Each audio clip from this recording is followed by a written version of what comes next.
CBSE central board of secondary education తీసుకున్న నిర్ణయం ఇప్పుడు చర్చనీయాంశమైంది.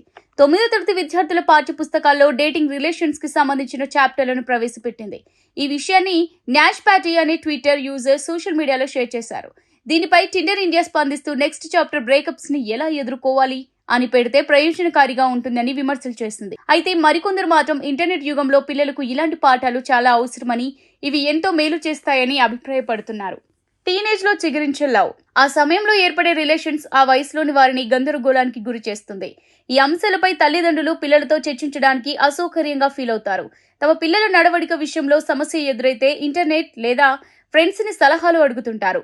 ఇదే అంశాలపై చర్చించడానికి సెక్స్ ఎడ్యుకేషన్ పేరుతో విద్యార్థులకు అవగాహన కల్పించడంలో పాఠశాలలు ప్రముఖ పాత్ర పోషిస్తున్నాయి. తాజాగా సిబిఎస్ఈ మరో ముందడుగు వేసింది. 9వ తరగతి విద్యార్థుల కోసం వారి పాఠ్య పుస్తకాలలో డేటింగ్ సంబంధాలపై ప్రత్యేక చాప్టర్లను ప్రవేశపెట్టింది. అంతేకాదు ghosting, cat fishing, cyber bullying వంటి ఫేమస్ డేటింగ్ పదాలకు వివరణలతో పాటు క్రష్లు, ప్రత్యేక స్నేహాలు వంటి అంశాలను కథలు ఉదాహరణలుగా ఈ చాప్టర్లలో పొందుపరిచింది.